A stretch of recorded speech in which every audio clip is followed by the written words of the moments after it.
మైన సహోదరి సహోదరులారా, దేవుని ప్రియబిడ్డలారా, క్రీస్తు శ్రమల ధ్యానాంశములలో 21వ రోజు ధ్యానాంశమునకు మీ అందరికీ స్వాగతం పలుకుతూ ఉన్నాను. 21వ రోజున మన ధ్యానాంశము క్రీస్తు ప్రభుని యొక్క మరి యొక్క శిలువ శ్రమ, మరి యొక్క పాటులు. దేవుని యందు ప్రియులారా, దానికి మూలాధారమైన వాక్యాన్ని మనం చదువుకుందాం. యోహాను శుభవార్త 19వ అధ్యాయము 17వ వచనం చదువుదాం. యోహాను శుభవార్త 19వ అధ్యాయము 17వ వచనం. అంతటా వారు ఆయనను తీసుకొని పోయిరి. అంతటా వారు ఆయనను తీసుకొని పోయిరి. యేసు తన సిలువను మోసుకొని కపాల స్థలమునకు వెళ్ళెను. దానిని హీబ్రూ భాషలో గోల్గతా అందురు. దేవుని యందు ప్రియుల, ఈ వాక్యాన్ని బట్టి ఈరోజు మన ధ్యానాంశం ఏమిటో మీరు చెప్పగలరా?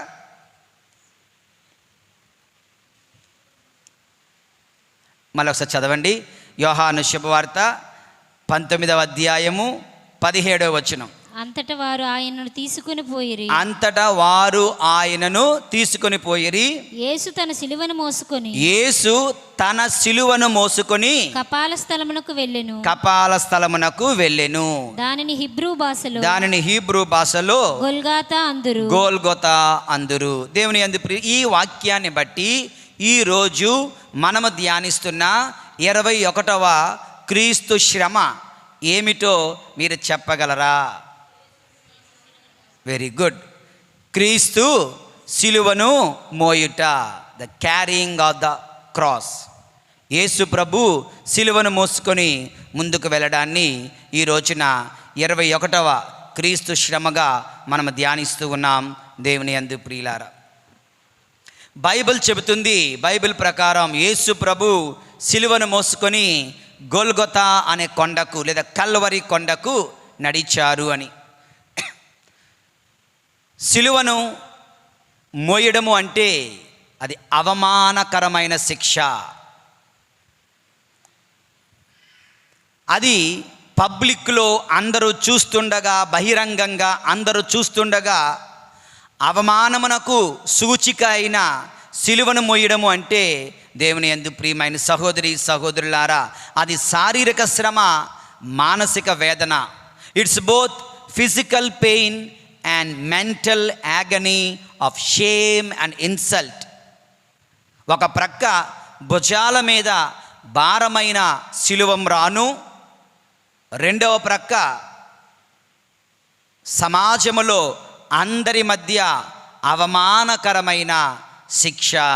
దేవుని యందు ప్రియులారా, దానిని భరించడములో, దానిని మోయడములో క్రీస్తు నిజానికి సిలువ బరువు మోయడం లేదంట, ఆయన పాప భారాన్ని మోస్తున్నారు. దేవుని యందు ప్రియులారా, ఎవరి పాప భారం?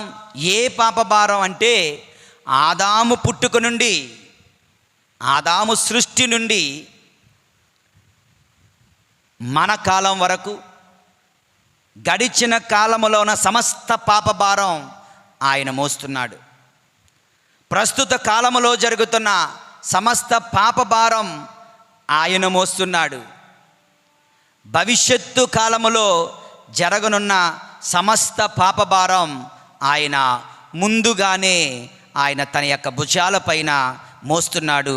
దేవుని యందు ప్రియమైన సహోదరి సహోదరులారా, కనుక అది ఎంత బరువై ఉంటుంది, ఎంత ఘోరమైన శిక్ష ఉంటుంది, ఎంత తీవ్రమైనటువంటి శ్రమ ఉంటుంది.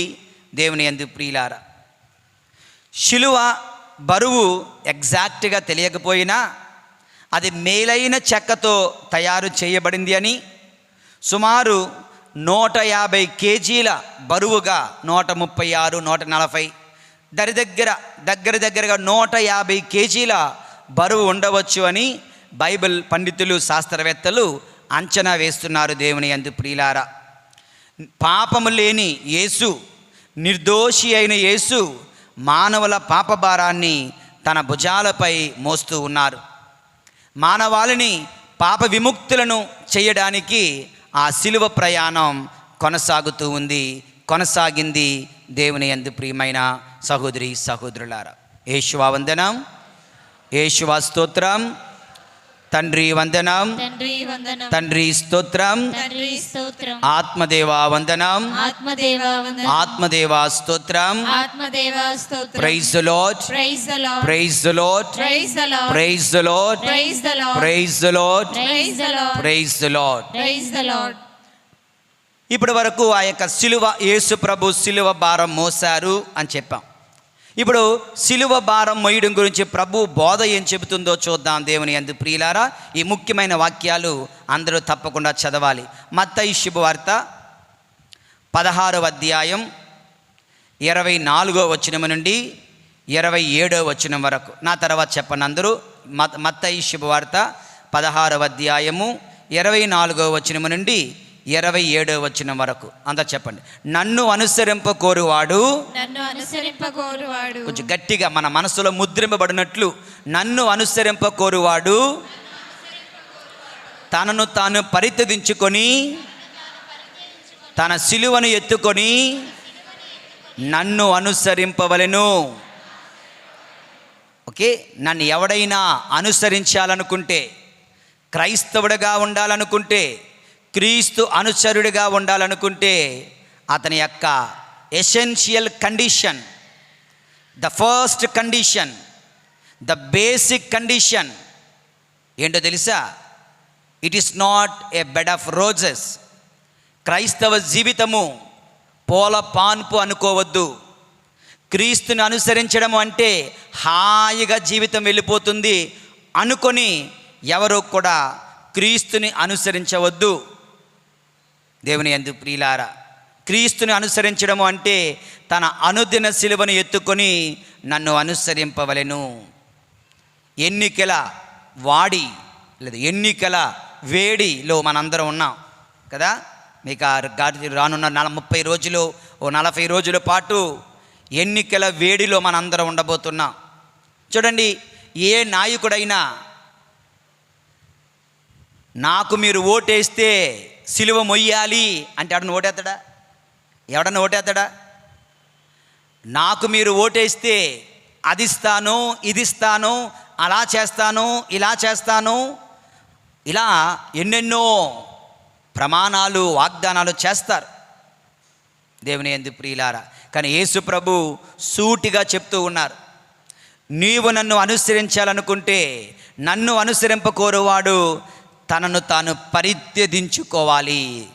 ఈ should be ready to renounce himself, ready for any sacrifice, ready for any sacrifice. దేనినైనా త్యజించడానికి సిద్ధపడాలి. దేవుని యందు ప్రియులారా, మనం ఇది పాటిస్తున్నామా? దేనినో త్యజించవచ్చు అవసరం లేదు, దేనినో త్యజించాల్సిన అవసరం లేదు. నువ్వు క్రైస్తవ జీవితం ఎంత ఘనంగా జీవిస్తున్నావు అనుకో తెలియాలంటే, ఉదాహరణకు ఎవరైనా మజ్జిగ పంచుతున్నారు అనుకో, మంచినీళ్ళు ఇస్తున్నారు అనుకో, ఎగబడిపోయి తోసేసుకుంటాను చూడండి. దాని అర్థం ఏంటి? నేను చివరి వరకు ఉంటే నాకు దొరకదేమో ఇటు మంచినీళ్ళు, కనుక అందరికన్నా ముందు మనం తీసేసుకోవాలి. అప్పుడు మనం ఏం ఆలోచించాలి? ఒకళ్ళు నిజంగా సరిపోకపోతే నేను తీసుకుంటే మేము మరొకరికి సరిపోదు కదా. Let me renounce my self, నన్ను నేను పరిత్యజించుకొని మొదట నా తోటి వారు మిగిలితే నేను. ఇటువంటి ఆలోచన ఉందా? ఇటువంటి ఆలోచన చేయగలుగుతున్నామా?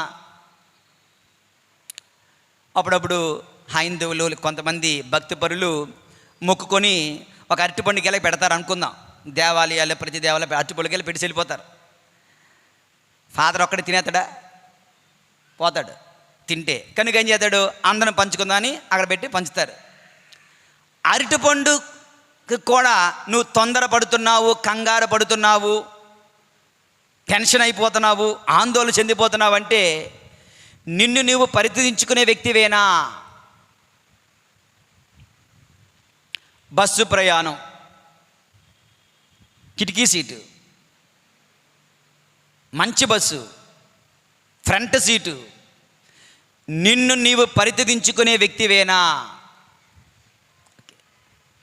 ఓకే, గుళ్ళో కూర్చునే సమయంలో ఫ్యాన్ కింద నిన్ను నీవు పరితదించుకునే వ్యక్తివేనా?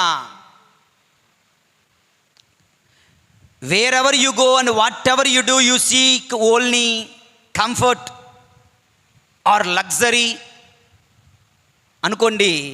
కేవలము సుఖము, కేవలము ఇదే మనం కోరుకుంటూ పక్క వాళ్ళ గురించి ఆలోచించలేని పరిస్థితి అయితే నన్ను అనుసరింపకోరువాడు తనను తాను పరితదించుకొనుట. Can you do that? Okay, it's all possible. ప్రతిరోజు మనం ఒకే కుర్చీలో కూర్చుంటాం, అనేది ఖాళీగా ఉంటుంది కనుక మనకు అలవాటు కనుక ఇట్స్ ఓకే. పొరపాటునే ఎవడో నీ కుర్చీలో కూర్చున్నాడు, నిన్ను నీవు పరితదించుకోగలవా? దేవుని యందు ప్రియులారా, క్రైస్తవ జీవితం లేదా పరిశుద్ధ జీవితం పెద్ద పెద్ద ఘనకార్యాలలో ఉండదు. Saint Teresa of Child Jesus, చిన్న తెరేసమ్మ గారు, she proposed a little way, small way, little way అంటారు. చిన్న తెరేసమ్మ చిన్న మార్గం, పరిశుద్ధతకు చిన్న మార్గం, మోక్షానికి చిన్న మార్గం. చిన్న మార్గం ఏంటండి? చిన్న మార్గం అంటే నువ్వు 3 పూట్ల ఉపవాసం ఉండాల్సిన అవసరంలే. బహుశా అప్పుడప్పుడు ఈ యొక్క చికెన్లు మటన్లో మానేయాల్సిన అవసరంలే. నువ్వు తల కిందకి కాళ్ళు పైకి పెట్టి ఉపవాసం చేయవలసిన అవసరంలే. చిన్న మార్గం అంటే పక్క వాళ్ళ గురించి ఆలోచించగలగడం. చిన్న మార్గం అంటే చిన్న చిన్న త్యాగాలు చేయడం. చిన్న మార్గం అంటే చిన్న చిన్న ప్రార్థనలు చేయగలగడం. చిన్న మార్గం అంటే చిన్న చిన్న కష్టాలను స్వీకరించగలగడం. ప్రేమతో, ఇష్టంతో, పర్వాలేదు, it's okay, I can bear it. చిన్న మార్గం ఇది చాలా శక్తివంతమైన మార్గం అంటూ పునీత చిన్న తెరేసమ్మ గారు చెప్తున్నారు. దేవుని యందు ప్రియులారా, ఇది చేయలేని వాడు ఆడ తలకిందులుగా ఉండి ఉపవాసం ఉంటాడా? తలకిందులుగా తపస్సు చేస్తాడా? ఆడ గొప్ప గొప్ప కార్యాలు చేస్తాడా? యేసు ప్రభు కోసం ప్రాణమిస్తాడా? ఇవ్వడు. కనుక నన్ను అనుసరింపకోరవాడు తనను తాను పరితదించుకొని తన అనుదిన సిలువను ఎత్తుకొని నన్ను అనుసరించాలి. యేసు ప్రభు తన సిలువను ఎత్తుకొని, వాక్యం చెప్తుంది తన సిలువ, నిజానికి తన సిలువ కాదు, తన సిలువ అయితే తన పాపం ఉండాలి. Is there his sin? No, he is sinless, he is immaculate. ఆయన పాపము లేనివాడు, దోషరహితుడు, నిర్దోషి, పరమ పవిత్రుడు. బట్ స్టిల్ ఆయన తన సిలువను ఎత్తుకొని తనది అంటే మన పాపాలన్నీ ఆయనపై వేసుకుంటున్నాడు, మన శాపాలన్నీ ఆయనపై వేసుకుంటున్నాడు, సిలువను మోస్తున్నాడు. దేవుని యందు ప్రియులారా, యేసు ప్రభు మన ప్రభువు, మన దేవుడు, మన గురువు, మన బోధకుడు, మన రక్షకుడు ఏ విధముగా తన సిలువను ఎత్తుకొని ముందుకు వెళ్తున్నారో మనము కూడా ఆయన సిలువ మార్గములో నడవడానికి సిద్ధపడినప్పుడే we are called Christians, otherwise we are not Christians.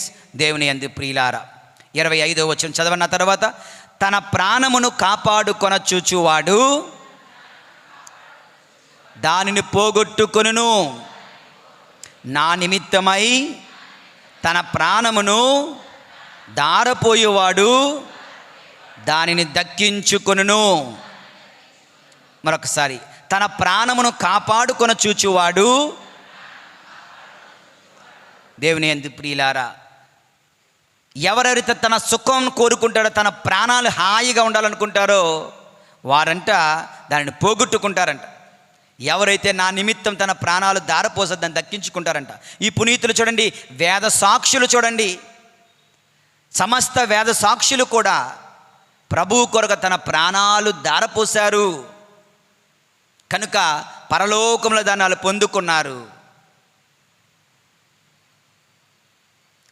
క్రైస్తవ జీవితం చూడండి, మొదటి వారు వెనకవారు అవుతారు, వెనకవారు మొదటి వారు అవుతారట. కడపటి వారు మొదటి వారగుదురు, మొదటి వారు కడపటి వారగుదురు. Dichotomy. Complete the opposite life. తను హెచ్చించుకునేవాడు తగ్గింపబడతాడు, తగ్గించుకునేవాడు హెచ్చింపబడతాడు. యజమాని కావాలనుకుంటే సేవకుడు అవ్వాలి, యజమాని సేవకుడు అవ్వాలి, సేవకుడు యజమాని అవుతాడు.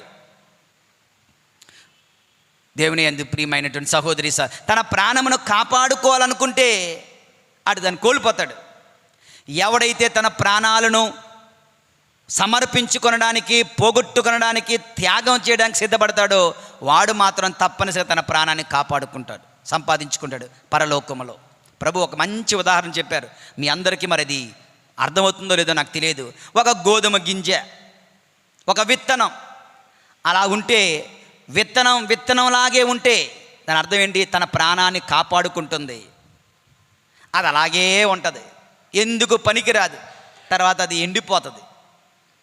అదే విత్తనం భూమిలో పడి నశించిపోతే, విత్తనం భూమిలో పడితే ఏమవుతుంది సార్? విత్తనము భూమిలో పడిన తర్వాత విరిగిపోతుందట. విత్తనము భూమిలో పడి, భూమిలో కలిసి అది విరిగిపోతుంది. విరిగిపోయినప్పుడే అందులో నుంచి జీవం పుట్టుకొని వస్తుంది. గోధుమ గింజ తన ప్రాణమును కోల్పోయినప్పుడు అందులో నుంచి జీవం పుట్టుకొస్తుంది. గోధుమ గింజలాగే ఉంటే అది ఎందుకు పనికిరాదు. నీవు నేను కూడా దేవుని యందు ప్రియులారా మన ప్రాణమును అలాగే భద్రంగా జాగ్రత్తగా కాపాడుకోవడానికి ప్రయత్నిస్తే at the end we will lose the eternal life. కానీ ఆ ప్రభువు కొరకు ఆ ప్రభుని వాక్యము కొరకు, స్వార్థ కొరకు నువ్వు మోకరించినప్పుడు, నువ్వు ప్రార్థించినప్పుడు, నువ్వు త్యాగాలకు సిద్ధపడినప్పుడు, అది ఎంత కష్టమైనా భరించగలిగినప్పుడు, అది నువ్వు కోల్పోయినప్పుడే పరలోకాన్ని పొందుకుంటావు, దాన్ని దక్కించుకుంటావు. ప్రభు చెప్తున్న మాట దేవుని యందు ప్రియులారా. ఒక రోజున ఒకానొక ముస్లిం దేశాలలో వేదహింసలు మొదలయ్యాయంట. వేదహింసలు మొదలైతే ఒక దేవాలయాన్ని వాళ్ళు పడగొట్టేశారు, అంటే ముక్కలు చేసేశారు. అంతా కూడా విధ్వంసంలో ఉంది. ఎక్కడ పడితే అక్కడ అటువంటి సైనికులు వచ్చి గన్నలు పట్టుకొని ఎవరైనా ప్రార్థన చేస్తే తుపాకీలతో కాల్చి చంపేస్తున్నారు. అలాంటి రోజుల్లో ఒకానొక రోజున ఒక దేవాలయంలో ప్రార్థనలు జరుగుతున్నాయంట. సో కొంతమంది సైనికులు తుపాకీలు పట్టుకొని లోపలికి వచ్చారంట. అందరు చుట్టూ కన్నలు పట్టుకొని కాల్చి వాళ్ళని సరౌండర్ అయ్యి, ఒక్క అవకాశం ఇస్తున్నాం, యేసు ప్రభు నాకొద్దు అని యేసు ప్రభుని శపించి పారిపోతే మిమ్మల్ని వదిలేస్తాం, లేదు మాకు యేసు ప్రభువే కావాలి, ఇక్కడే ఉంటాము అంటే కాల్చి చంపేస్తాం అన్నారంట. అందరూ అక్కడి నుంచి పరుగు, నాకొద్దు యేసు ప్రభు దండం, మాకొద్దే వద్దు అని గుళ్ళో అందరూ పారిపోయారట. ఒక్క 12 సంవత్సరాల 12 సంవత్సరాల అమ్మాయి మాత్రం అలాగే ఉందట. నేను రెడీ, నేను మాత్రం నా యేసయ్యను దూషించను, నా యేసయ్యకి వ్యతిరేకంగా మాట్లాడను, నా యేసయ్యని విడిచి వెళ్ళను, చనిపోవడానికి నేను రెడీయే అన్నదంట. ఆర్ యూ ష్యూర్ అన్నారంట. Yes, I'm very very sure. ఇంకా తుపాకీ ట్రిగ్గర్ లాగారు, లోడ్ చేశారు, ట్రిగ్గర్ లాగారు, కాల్చేస్తున్నాం అన్నారట. కాల్చుకోండి అన్నదంట. అనేసరికి వాళ్ళందరూ కూడా తుపాకీలు పక్కన పెట్టి అయితే మనందరం ప్రార్థన చేద్దాం రండి, వాళ్ళందరూ క్రైస్తవులు కాదు, నువ్వే అసలైన క్రైస్తవురాలివి, మనందరం ప్రార్థన చేద్దాం రండి అంటూ వాళ్ళందరూ క్రైస్తవులే. వాళ్ళు ఎంతమంది నిజంగా ప్రభు కొరకు నిలుచొని ఉంటారో పరీక్షించడానికి వారు అలా నటించారంట. దేవుని యందు ప్రియులారా, వారు మాత్రం ప్రార్థన చేశారంట. దేవుని యందు ప్రియులారా, కనుక ఎంతవరకు మనం మన ప్రాణాలు కోల్పోవడానికి సిద్ధపడుతున్నాం? ఈ వాక్యాన్ని మరొకసారి ధ్యానించండి, చెప్పండి. తన ప్రాణమును కాపాడుకొన చూచువాడు దానిని పోగొట్టుకొనును, నా నిమిత్తమై తన ప్రాణమును దారపోయివాడు దానిని దక్కించుకొనును. అర్థమైందా? రైట్. నౌ 26వ వచనం చెప్పనందరూ. మానవుడు లోకమంతటిని సంపాదించి తన ఆత్మను కోల్పోయినచో వానికి ప్రయోజనమేమి? తన ఆత్మకు బదులుగా మానవుడు ఏమి ఇయ్యగలడు? దేవుని యందు ప్రియుల, ఈ లోకములో నీవు నీ యొక్క ధ్యేయం ఏంటి? ఫర్ ఎగ్జాంపుల్ మన జీవితం, మన గోల్స్ ఏముంటాయి చెప్పండి? ఏముంటాయమ్మా? సర్వసామాన్యంగా ఈ లోకములో జీవించడానికి మనము పెట్టుకుంటున్న మన గోల్స్ ఏమిటి? మన పిల్లల్ని సెటిల్ చేయడం అనుకుందాం. వాళ్ళు సెటిల్ అయిపోయారు, నువ్వు నరకానికి వెళ్ళిపోతే ఏం లాభం? పిల్లలందరూ సెటిల్ అయ్యారు ఆర్థికంగా, కానీ నువ్వు నరకానికి వెళ్ళిపోతే ఏం లాభం? ఫర్ ఎగ్జాంపుల్ నువ్వు గోల్ ఏంటంటే ఆంధ్రప్రదేశ్కు లేదా భారతదేశానికి నాయకుడిని అవ్వాలి, అయ్యావు, చచ్చి నరకానికి వెళ్ళావు, ఏం లాభం? నీ గోల్ గొప్ప లక్షల రూపాయలు కోట్ల రూపాయలు సంపాదించావు, చచ్చి నరకానికి వెళ్ళావు, ఏం లాభం? గొప్ప విద్యావేత్త అయిపోవాలి, సైంటిస్ట్ అయిపోవాలి, ఇంజనీర్ అయిపోవాలి, ప్రొఫెసర్ అయిపోవాలి, అయిపోయావు, చచ్చి నరకానికి వెళ్తే ఏం లాభం? గోవా మనం వెళ్ళాం కదా, మన విషయాల్లో కొంతమంది, అక్కడ శౌరి వారు దేహం చూసాం. శౌరి వారు ఆయన జీవితంలో గోల్ ఏంటో తెలుసా? ఆ రోజుల్లో రచయితలకు, గొప్ప రచయితలు మరియు కత్తి యుద్ధం, వీరులకి ఎక్కువ విలువ. ఈ రోజుల్లో ఐఏఎస్, ఐపీఎస్ ఎంత గొప్ప విలువో, అలాగా ఆ రోజుల్లో రైటర్ అంటే చాలా గొప్ప విలువ. అతను ప్రొఫెసర్ అవ్వాలని, రైటర్ అవ్వాలని ఎన్నెన్నో కలలుగన్నాడంట. కేవలము మంచి రచనలు చేసి తన పేరుని చరిత్రలో స్థిరస్థాయిగా అరిస్టాటిల్ లాగా, సోక్రటీస్ లాగా వాళ్ళ వలె గొప్ప పేరు ప్రఖ్యాతులు సంపాదించాలి, గొప్ప గొప్ప పుస్తకాలు రాయాలి, గొప్ప రచయిత ఫ్రాన్సిస్ జేవియర్ గొప్ప రచయిత అని చరిత్రలో నిలిచిపోవాలి అనుకున్నాడు. ఇనియాసి వారు ఉన్నారే, లోయోలా ఇనియాసి వారు, మనం ప్రతిరోజు ప్రార్థన చేస్తాం దివ్య సప్తమి, ఆయన అదే కాలేజీలో ఉన్నాడు. ఇద్దరు ఒకే కాలేజ్, కాకపోతే ఈయన పట్టబుర్ర ముసలైనా, ఈయన కుర్రవాడు. అప్పుడప్పుడు ఒకే గదిలో ఉండడం, ఒకే ఒక డైలాగ్, ఎక్కువ డైలాగులే, ఒకే ఒక డైలాగ్, ఒకే ఒక్క వాక్యం, ఒకే ప్రసంగం ప్రతిరోజు. ఏంటంటే, నా స్నేహితుడా, మానవుడు లోకమంతటిని సంపాదించి తన ఆత్మను కోల్పోయిన ప్రయోజనమేమి? తన ఆత్మకు బదులుగా మానవుడు ఏమి ఇవ్వగలడు? ఎవ్రీ డే మనం గుడ్ మార్నింగ్ చెప్పినట్లు ఇతను రావడం, ఈ కుర్రవాడి దగ్గర, ఫ్రాన్సిస్ శౌరి వారి దగ్గర ఈ డైలాగ్ చెప్పి వెళ్ళిపోవడం. ఫస్ట్ రోజు వినిపించుకోలేదు, 2 రోజులు వినిపించుకోలే, ఒక 1 నెల 2 నెలలు వినిపించుకోలే, పట్టించుకోలే. కానీ స్లోగా ఆ దేవుని వాక్యం అతని మనసులోకి వెళ్ళింది. నిజమే కదా, నేను రచయితను అవుతాను, కానీ చచ్చి నరకానికి వెళ్తాను, నాకేంటి లాభం? ఎందుకంటే ఈ లోక జీవితం 60-70 మాత్రమే సంవత్సరాలు మాత్రమే, కానీ పరలోక జీవితం శాశ్వత కాలం, ఎల్లకాలం, అనంతకాలం, అంతములేని కాలం. కనుక what is best for me? ఈ 60 సంవత్సరాల జీవితం కోసం నేను ప్రాకులాడాలా? శాశ్వత జీవితం కొరకు నేను ప్రాకులాడాలా? What is important for me? నా జీవితానికి ఏంటి ముఖ్యం? ఈ లోకములో పేరు ప్రఖ్యాతుల కోసం ప్రాకులాడాలా? దేవుని దృష్టిలో, దేవుని జీవ గ్రంథములో నా పేరు ఉండాలని ఆశపడాలా, ప్రాకులాడాలా, ప్రయత్నించాలా? ఆలోచించి మొదలుపెట్టాడు. దేవుని యందు ప్రియులారా, నేను కత్తి యుద్ధాలు చేయను, నేను వీరుడిని కాను, నేను బిజినెస్ మ్యాన్ కాను, నేను రచయితను కాను, నేను క్రీస్తు సేవకుడిని అవుతాను అంటూ ఆయన గుంపులో 7 ఎస్జే సొసైటీ ఆఫ్ జీసస్ యేసు సభ సభ్యుడిగా తన పేరు నమోదు చేసుకున్నాడు. దేవుని కృప వలన భారతదేశం వచ్చాడు, అనేక మందికి సువార్తను ప్రకటించాడు. దేవుని యందు ప్రియులారా, గొప్ప గొప్ప అద్భుతాలు చేయగలిగాడు, అనేక మంది రక్షణ మార్గం నడిపించగలిగాడు. ఆయన చనిపోయాడు. ఆయన గోల్ ఏంటి? తన పేరుని చరిత్రలో ఇప్పుడు లేడా? పునీత ఫ్రాన్సిస్ శౌరివారా అంటారు. డిసెంబర్ 3 వస్తే ప్రపంచం మొత్తం శౌరి వారిని కొలవడం లేదా? గౌరవించడం లేదా? ప్రార్థించడం లేదా? ఆయన స్మరించుకోవడం లేదా? ఈ లోకములో ఆయనకి పేరు ప్రఖ్యాతులు ఉన్నాయి, పరలోకములో పేరు ప్రఖ్యాతులు ఉన్నాయి. ఈ లోకములో గౌరవం కలిగింది, పరలోకములో మోక్షరాజ్యం కలిగింది. యేసు ప్రభుని అనుసరిస్తే ఈ లోకములో సంతోషం, ఆనందం, పరలోకములో కూడా నిత్య ఆనందం. యేసు ప్రభుని వదిలేస్తే ఇక్కడ భంగపాటే, అక్కడ భంగపాటే.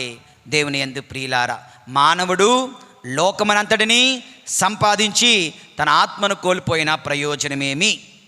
తన ఆత్మకు బదులుగా మానవుడు ఏమి ఇయ్యగలడు?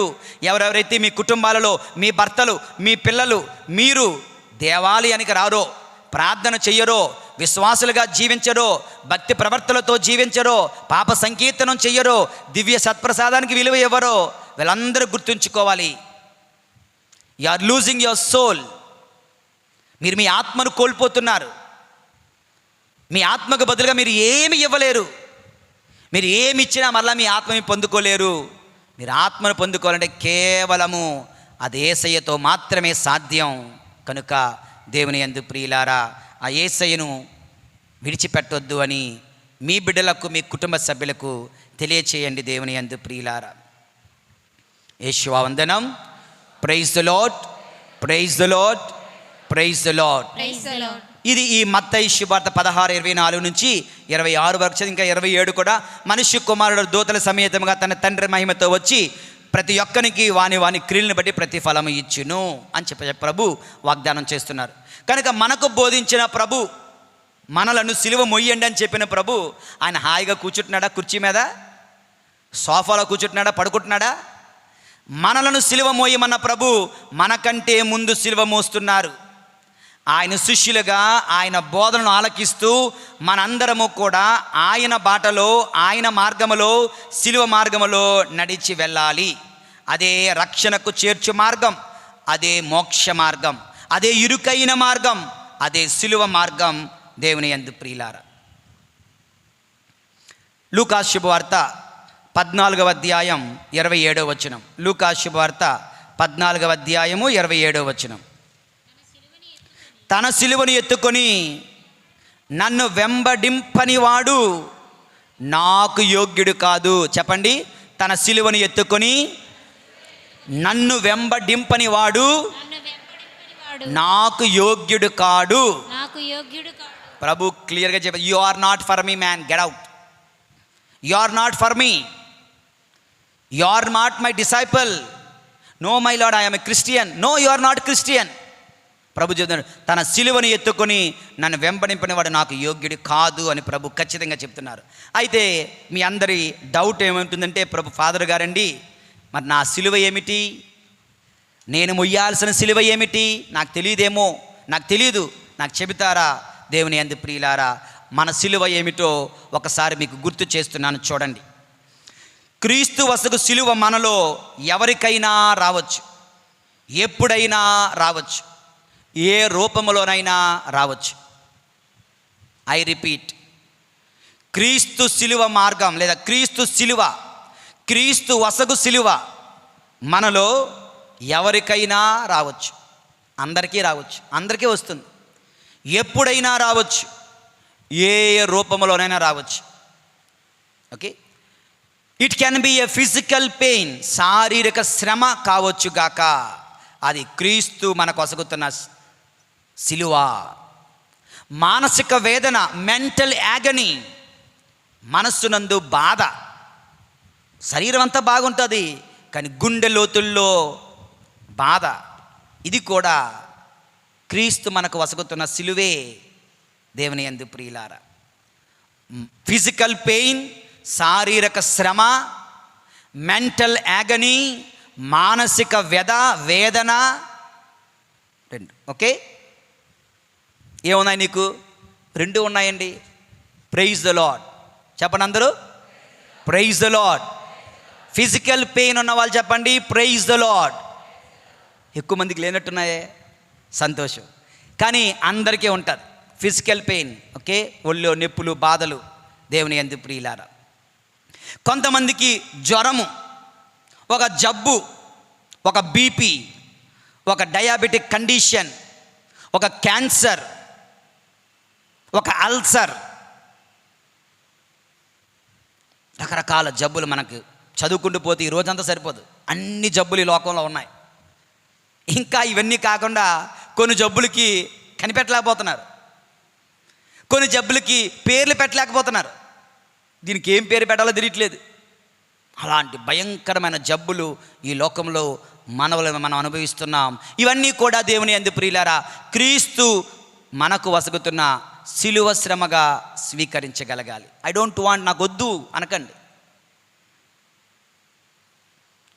ఓకే, అది వచ్చింది మన ఆరోగ్య కండిషన్స్ వల్ల, పొరుగువాడి తప్పు వల్ల, మన భోజన పదార్థాలు లేదా భోజనం సరిగ్గా స్వీకరించబల్ల మనకు వచ్చేసింది. We can't do anything. వచ్చిన తర్వాత రిలక్టెంట్గా దాన్ని వద్దు వద్దు, నాకే ఎందుకు రావాలి, ఈ లోకంలో ఎవడో లేడా, నేను ఎంత మంచిదాన్ని, నేను ఎంత ప్రార్థనాపరుణ్ణి, ఈ డైలాగులు వద్దు మనకి. వచ్చింది కదా yeah, take it, thank you lord. ఈ సిలువ శ్రమను ప్రభువా నేను స్వీకరిస్తున్నాను. జ్వరము, జబ్బు, BP, diabetes, cancer, ulcer, anything. 3 శారీరక శ్రమ, మానసిక వేదన, అనేకమైన జబ్బులు. 4వది మేబీ యాక్సిడెంట్స్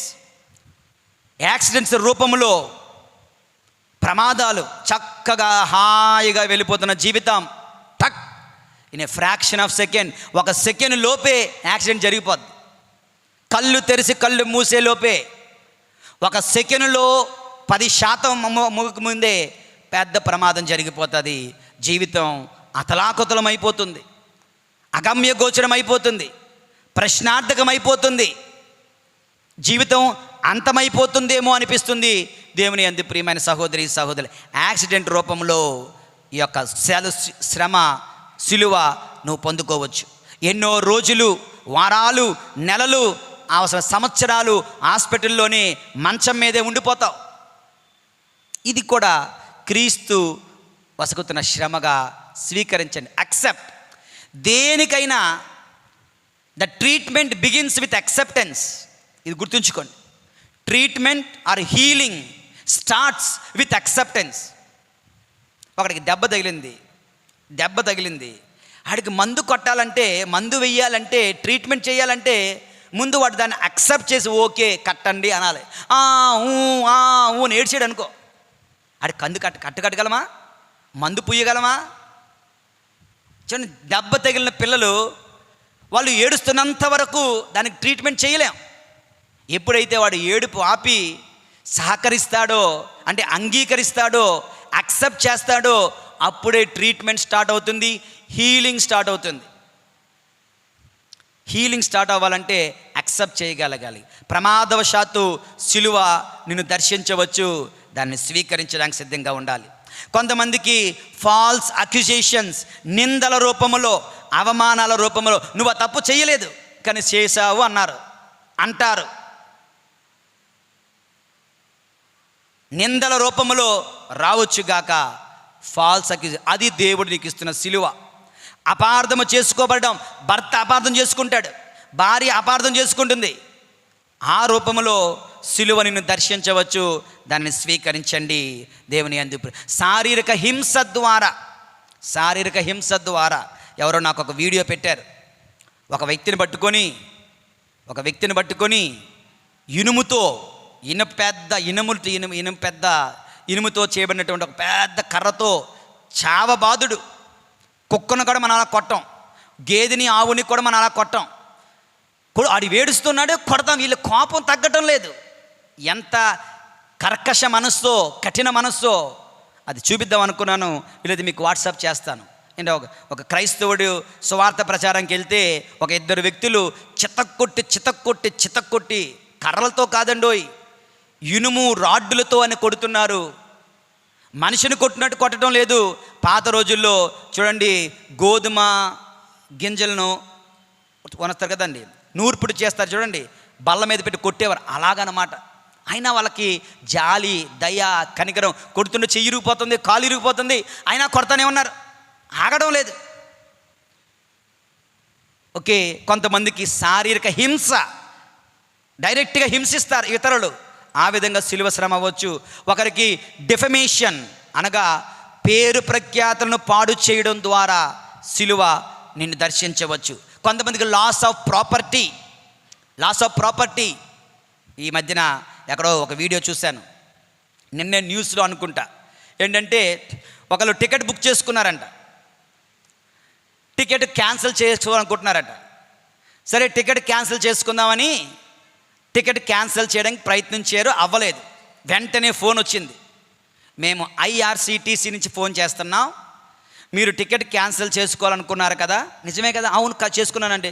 అయితే 4301 ఏదో number, if I'm not mistaken that is correct, 4301 ఈ నెంబర్కి ఫోన్ చేయండి అన్నారు.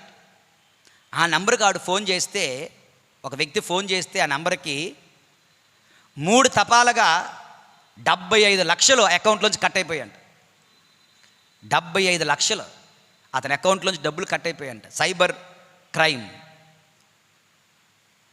లాస్ ఆఫ్ ప్రాపర్టీ సమ్టైమ్స్ ఏమవుతుందంటే అది ఒక శ్రమ కావచ్చు. దేవుని యందు ప్రియులారా, ఇంకొంతమందికి ఇంకా భయంకరమైన శ్రమలు, సిలువలు ఏంటో తెలుసా? జాగ్రత్తగా ఆలకించండి. Childrens physically challenged.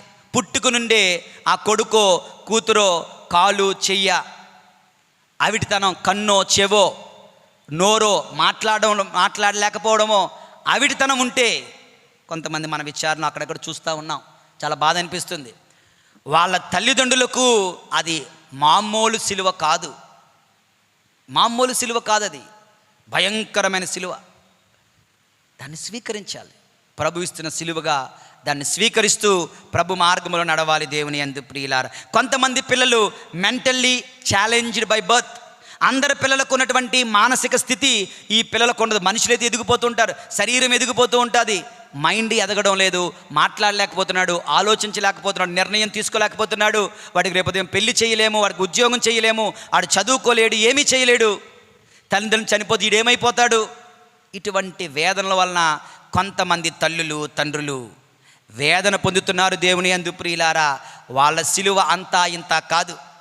ఓకే, ఎవడ సిలువాడు మొయ్యాలి కనుక నా సిలువే నాకు ముఖ్యం, పక్కోడితో సంబంధం లేదు అని అనుకోకండి.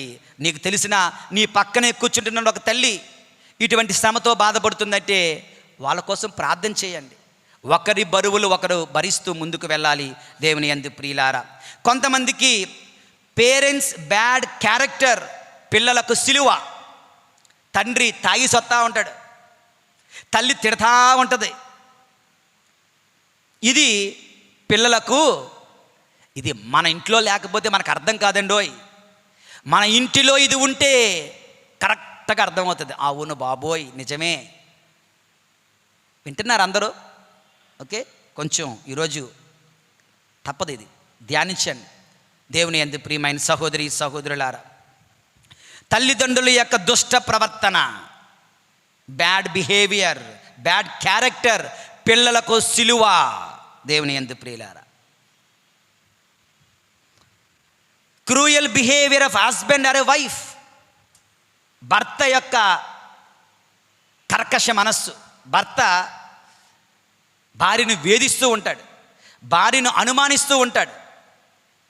భార్య ఫోన్ బిజీ అయితే ఎవరితో మాట్లాడుతున్నావు, భార్య ఫోన్ ఎత్తకపోతే ఏం చేస్తున్నావు, అంతవరకు మనం ఇక్కడ చెప్పగలం పీఠం మీద, మీకు తెలుసు. ఓకే, దేవుని యందు ప్రియ, ఇటువంటి మాటలతో భర్త లేదా భార్య సరిగ్గా జీవించకపోతే అది భయంకరమైన సిలువ ఆ వ్యక్తికి. దేవుని యందు ప్రియులారా, ఇంకొకటి ఉందండోయ్, పిల్లల యొక్క bad cruel behaviour of children to parents. పిల్లలు సరిగ్గా ప్రవర్తించలేదనుకో, అదే ఆ తల్లిదండ్రులకు సిలువ.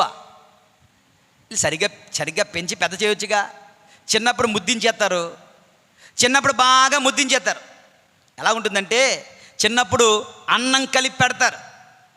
వాడు 1వ తరగతి, 5వ తరగతి, 10వ తరగతి, ఇంటర్మీడియట్, డిగ్రీ, ఇంజనీరింగు, ఇంకా అన్నం ముద్దలు కలిపి పెట్టడమే. ఏమవుతుందో తెలుసా? నువ్వు అనుకుంటున్న ప్రేమ అని, అది ప్రేమ కాదు. ఏమవుతుంది? లేజినెస్ వాళ్ళలో సోమరితనం ఎవరెస్ట్ శిఖరమంతగా పెరిగిపోతుంది. రేపు ఉదయం నువ్వు లేకపోతే, తల్లి లేకపోతే, తండ్రి లేకపోతే, సారీ టు సే, అండర్వేర్ కూడా ఉతుక్కోడు, సారీ టు సే, కర్చీఫ్ కూడా ఉతుక్కోడు, గెడ్డం కూడా తీసుకోడు, శుభ్రంగా స్నానం చేయడు, సమయానికి పడుకోడు, మంచినీళ్ళు తీసుకొని తాగడు, కడుపు నిండా తినడు, జబ్బుతోనే పడతాడు, కానీ తన పనులు తాను చేసుకోలేడు. కొంతమంది ఇల్లులు చూడండి, భయంకరంగా ఉంటుంది. అది చెత్త కుప్ప, ఇల్లేనా? చెత్త కుప్ప చాలా నీట్గా ఉంటుంది ఒక్కొక్కసారి. వాళ్ళ ఇల్లులు అంత భయంకరంగా ఉంటాయి. తల్లిదండ్రులే పిల్లల జీవితాలను పాడు చేస్తున్నారు. పిల్లలు ఇంకా అలా డిఫాల్ట్ అయిపోయారు. ఇంకా వాళ్ళు అంటారు, పిల్లలు మా మాట వినటం లేదే కనుక మాకు సిలువ. నువ్వు చేసుకుందేగా. ప్రభు ఏం చేశారు దీంట్లో? అనుభవించు, భరించు, ఎంతవరకు భరిస్తావు భరించు. కనుక పిల్లల యొక్క బ్యాడ్ క్యారెక్టర్, బ్యాడ్ బిహేవియర్ తల్లిదండ్రులకు సిలువ. దేవుని యందు ప్రియులారా, ఎన్ని సిలువలండి, ఎన్ని సిలువలు మనం ధ్యానించాం. కొన్నే చెప్పుకున్నాం, ఇంకా చాలా ఉన్నాయి, చాలా రకరకాలుగా ఉన్నాయి. అప్పుల బాధలు సిలువలే, ఆర్థిక ఇబ్బందులు సిలువలే, రావలసినటువంటి జీతం రాకుండా ఆగిపోతే సిలువే. ఇవన్నీ సిలువలే. అయితే ఇక్కడ ఆఖరిగా 2 విషయాలు. కొంతమంది వాటిని స్వీకరిస్తూ ముందుకు వెళతారు, కొంతమంది వాటిని మధ్యలోనే వదిలేద్దామని చూస్తారు. ఉదాహరణకు రీసెంట్ ఎగ్జాంపుల్ ఆఫ్ గీతాంజలి అనే అమ్మాయి. గీతాంజలి అనే అమ్మాయికి సిలువ వచ్చింది. ఎలాగా? సోషల్ మీడియాలో పచ్చి బూతులు, బండ బూతులతో అమానుషంగా మాట్లాడారు, రాశారు, వేధించారు. ఏం చేయాలి ఆవిడ? ఇది ఒకవేళ ఆవిడ క్రైస్తవురాలైతే, మనలాంటి వ్యక్తి అయితే, మనకు అటువంటి సిచ్యువేషన్ వస్తే, ప్రభువా ఈ సిలువను నేను స్వీకరిస్తున్నాను, ఈ సిలువను నేను స్వీకరిస్తున్నాను. ఈ మధ్యనే నిన్నటి రోజునే పోసాని మురళీకృష్ణ ఎవరో ఉంటారు, ఒక పొలిటీషియన్ ప్లస్ యాక్టర్. అతని యొక్క ఈ టీవీ ఇంటర్వ్యూ చూస్తున్నాను. అతను అంటున్నాడు, నన్ను నా భార్యను భయంకరంగా హింసించారు. నా భార్యకు అవన్నీ కూడా వినిపించాను, చూపించాను. నా భార్య అవన్నీ చదివి చదివి చదివి మరొకరైతే లోపలికి వెళ్ళి ఊరేసుకొని చచ్చిపోతారు. నా భార్య అన్నది, ఒక్క నిమిషం ఆగండి నేను వస్తాను అన్నది. నా భార్య ఏమన్నా గదిలోకి వెళ్ళి ఊరేసుకుంటుందేమని భయపడ్డాను. కానీ ఆవిడ గదిలోకి వెళ్ళలేదు, వంటగదిలోకి వెళ్ళింది. 2 టీలు తెచ్చింది, నీకోటి నాకోటి, తాగండి మర్చిపోండి అన్నది. నా భార్యని ఇంతగా వేధించిన ఆవిడ ఎలా భరించిందో ఆ సిలువను, ఆ కష్టాన్ని, మరి ఈ గీతాంజలి భరించలేకపోయిందే. దేవుని యందు ప్రియులారా, మనందరికీ సిలువలు ఉంటాయి. యేసు ప్రభు తన సిలువను మోసుకుంటూ ముందుకు వెళ్తున్నాడు. ఎన్నిసార్లు పడిపోయినా లేచి ముందుకు వెళ్ళాడే కానీ మధ్యలో వదిలేయలేదు, తన ప్రాణాలు అంతం చేసుకోలేదు. మనము కూడా let us carry hour daily crosses. మన అనుదిన సిలువను మనం ఎత్తుకొని మనం ప్రతిరోజు ముందుకు నడుద్దాం. యేసు నామములో ముందుకు నడుద్దాం, యేసు ప్రభు శక్తిలో ముందుకు నడుద్దాం, యేసు ప్రభు సహాయంతో మనం ముందుకు నడుద్దాం. We are not all alone. మనము ఒంటరి వాళ్ళం కాదు. మనకు తోడుగా మరియ తల్లి ఉన్నారు, నీకు తోడుగా జోజప్ప గారు ఉన్నారు, నీకు తోడుగా సకల దేవదూతలు ఉన్నారు, నీకు తోడుగా నీ కావలి దూతలు ఉన్నారు, నీకు తోడుగా అనేక మంది పునీతుల సహాయం ఎదురు చూస్తుంది. కనుక నీ సిలువలు మోయడానికి మనం దేవుని శక్తితో ముందుకు నడుద్దాం. నీ తోటివారు, నీ ప్రక్కనే కూర్చున్న వాళ్ళు, నీ ఎదురుగా వెనకగా కూర్చున్న వాళ్ళు ఉద్యోగంతో లేదంటే నిరుద్యోగంతో, అప్పుల భారముతో, రకరకాల సిలువలతో ఉన్నట్టు నీకు తెలిసినట్లయితే వాళ్ళ కోసం కూడా ప్రతిరోజు ఒక చిన్న ప్రార్థన చేయడానికి ప్రయత్నం చేయమని కోరుతూ ఉన్నాను. ఈరోజు ఉదయం ఒక తల్లి కూతురు వచ్చారు, శారదా మమత అని తల్లి కూతురు. ఎక్కడో దూరంగా రాజనగరం నుంచి దుష్ట శక్తి ఆవరిస్తుంది, దుష్టాత్మ ఆవరిస్తుంది. ఇంతకుముందు వచ్చి ప్రార్థన చేయించుకున్నాం, బాగానే ఉంది. మరలా నిన్నటి రోజున దుష్టశక్తి వచ్చింది, మమ్మల్ని కాపాడండి, మమ్మల్ని ప్రార్థన చేయండి ఉదయం వచ్చారు. మేమందరం కలిసి ప్రార్థన చేస్తామమ్మా, ధైర్యంగా ఉండండి అని చెప్పి పంపించాను. వాళ్ళ కోసం ప్రార్థన చేద్దాం. మరొక సహోదరుడు మలేషియాలో ఉద్యోగం పోయి నిరుద్యోగంతో బాధపడుతూ ఉన్నాడు, మరొక ఉద్యోగం కోసం ప్రయత్నిస్తూ ఉన్నాడు. మేమందరం కలిసి ప్రార్థన చేస్తామని మాట ఇచ్చాం. అటువంటి వ్యక్తుల కొరకు కూడా వారి సిలువలను వారు భరించగలిగే శక్తినిమ్మని అటువంటి సహోదరుల కొరకు కూడా ప్రార్థిద్దాం. పరిశుద్ధుడైన దేవుడు మనం దీవింతురుగాక. ఆఖరి చిన్న ప్రార్థనకై అందరూ నాతో ఏకీభవించమని కోరుతూ ఉన్నాను. ప్రార్థించుదాము. పరిశుద్ధుడైన తండ్రి, ప్రేమగల ప్రభువా, మహాపరిశుద్ధుడైన యేసయ్యా, నీవు నీ యొక్క సిలువను ఎత్తుకొని గొల్గతా అనే కొండకు నడుచుకొని వెళ్తూ ఉన్నావు. నిజానికి ప్రభు అది నీ సిలువ కాదు, అది మా సిలువ. నీ పాపము కాదు, అది మా పాపం. నీ శాపము కాదు, అది మా శాపం తండ్రి. ప్రభువా, సకల లోక పాపములను పరిహరించే ప్రభువా నీకు వందనాలు. సకల లోక పాప భారమును మోసిన ప్రభువా నీకు స్తోత్రాలు. ప్రభువా, నేను కూడా నీతో కలిసి నీ వెంబడి నీ వెనకాతలే నా అనుదిన సిలువను ఎత్తుకుంటూ నడిచే భాగ్యమును, నా తోటి వారి సిలువ శ్రమలలో నేను కూడా ఒక వంతు సహాయం చేసే మంచి మనసును ప్రసాదించమని, నా అనుదిన సిలువను ఎత్తుకొని నడవగలిగే శక్తిని దయచేయమని, నా యొక్క భర్త ద్వారా, నా తల్లిదండ్రుల ద్వారా, నా బిడ్డల ద్వారా నాకు వస్తున్నట్టు సిలువలు, నా అనారోగ్యాల వలన, నా ఆర్థిక ఇబ్బందుల వలన నాకు ఎదురుతున్నట్టు అనుదిన సిలువలు నీకు సమర్పిస్తున్నాను ప్రభువా. వీటిని మోయడానికి నాకు కావాలి శక్తిని దయచేయండి తండ్రి. మీతోనూ పవిత్ర ఆత్మతోనూ కలిసి యుగయుగములు జీవించుచు పరిపాలించు క్రీస్తు నామమును మేము అడిగి వేడుకొనుచున్నాము పరమ తండ్రి. ఆమేన్.